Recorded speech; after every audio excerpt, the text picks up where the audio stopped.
साधना channel में आपका बहुत बहुत स्वागत है। तो दोस्तों, आज हमारा विषय है गुप्त गायत्री, यानी कि गुप्त गायत्री क्या है, सभी महाविद्याओं के आविर्भूत होने का मूल स्रोत क्या है। तो इस वीडियो पर अंत तक बने रहना। इस सृष्टि की जो सर्वोच्च ज्ञात महाशक्ति है, इसको गुप्त गायत्री कहा गया है और यह अत्यंत गहन व गूढ़ विद्या है। इसके प्रत्येक अक्षर मंत्र के रूप में अनंत गोपनीय रहस्य छुपे पड़े हैं, जिसे हम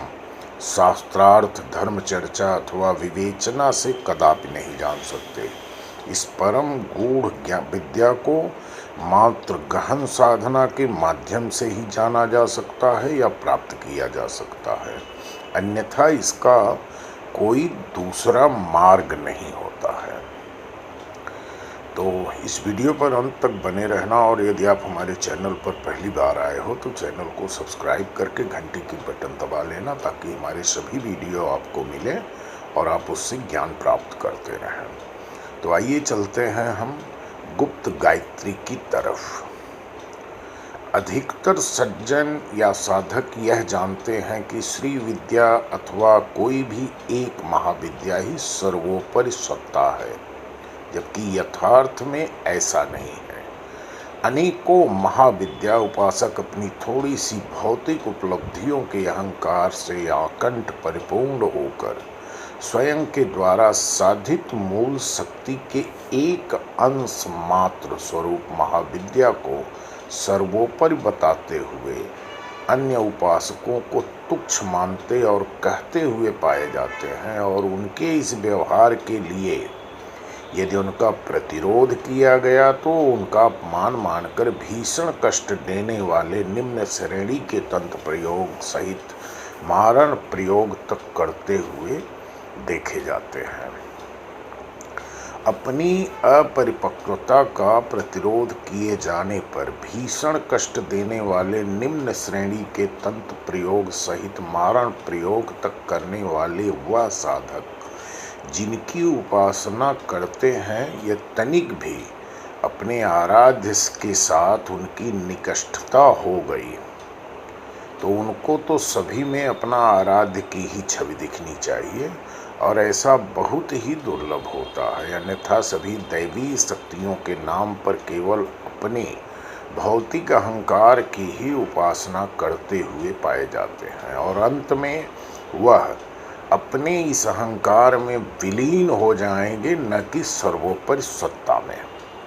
यदि श्री विद्या अथवा कोई भी एक महाविद्या ही सर्वोपरि सत्ता है, तो जो 10 महाविद्याएं जानी जाती हैं उनका भी मूल स्रोत क्या है, जहाँ से वो आविर्भूत हुई हैं। अहंकार के उपासक इस प्रश्न पर या तो शब्दों का जाल बुनेंगे, प्रत्याघात करते हैं, अथवा मौन होकर विषय बदल देते हैं, क्योंकि उनकी सीमा ही उतनी होती है। श्री विद्या अथवा महाविद्या साधना किसी भी साधना का प्रारंभ या अंत नहीं है। यह तो मध्य के छोटे छोटे आयाम मात्र हैं, जिनकी उत्पत्ति गुप्त गायत्री में से और विलय भी गुप्त गायत्री में ही है, क्योंकि गुप्त गायत्री ही वह सर्वोच्च किंतु सर्वथा गोपनीय व अंतिम ज्ञान शक्ति है, जिसको गहन साधना करके ही जाना सकता है, किंतु उनके मूल स्रोत को केवल वह स्वयं ही जानती है, अन्य कोई नहीं जान सकता। गुप्त गायत्री वह अंतिम ज्ञात शक्ति है जो इस समस्त चराचर को संचालित, नियमित व संयमित कर अपने आवरण में समाहित रखती है। उत्पत्ति, स्थित, संहार व निर्वात में तैरते हुए ग्रह पिंड आदि को यथावत रखने वाली कारण मात्र जो अदृश्य शक्ति है, शिव रूपी पंच तत्व से निर्मित इस समस्त सृष्टि से में दृश्य, अदृश्य, जड़, चेतन, जिसकी कल्पना मात्र से क्रियाशील और निष्क्रिय होते हैं, इस सृष्टि के समस्त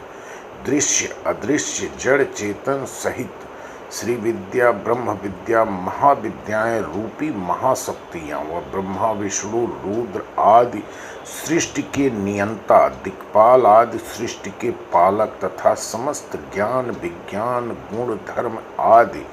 जिनकी कल्पना अथवा क्रीड़ा मात्र से उत्पन्न होकर नियुक्त हुए हैं, जिसका उत्पत्ति स्थित संहार के रूप में हम बोध मात्र कर सकते हैं, वो ही इस सृष्टि की सर्वोच्च जननी नियंता व ज्ञाता शक्ति है, जिसके अत्यंत गोपनीय होने के कारण उसको गुप्त गायत्री कहा गया है।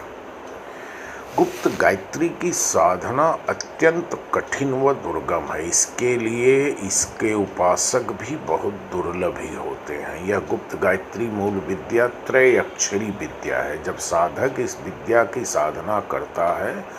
तो यह अनायास ही अत्यंत तीक्ष्ण ऊर्जा व ऊष्मा के साथ अपने साधक के पांचों शरीर कोशों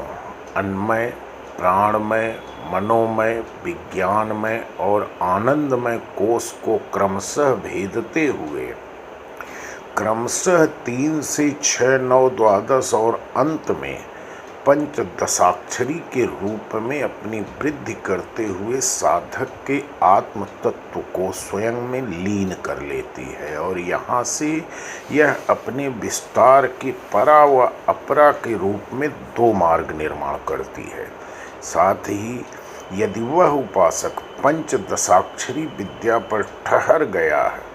और इसकी गति को आगे का विस्तार व मार्ग न दिया और देहगत स्थिति में शीतल स्थान पर निवास न किया,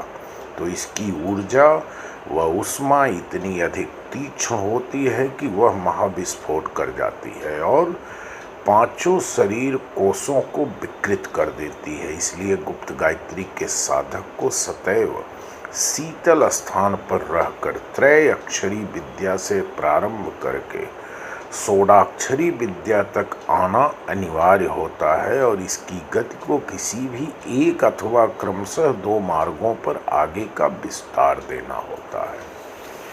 प्रथम मार्ग में अगर हम बात करें तो साधक के आनंदमय कोश के अतिशय पुष्ट होने पर सत रज तम आदि गुण से परिपूर्ण 4 बीजाक्षर के रूप में हादि कादि सादि और वादी इन 4 परम विद्याओं के रूप में उत्पन्न होती है और यही 4 परम विद्याएं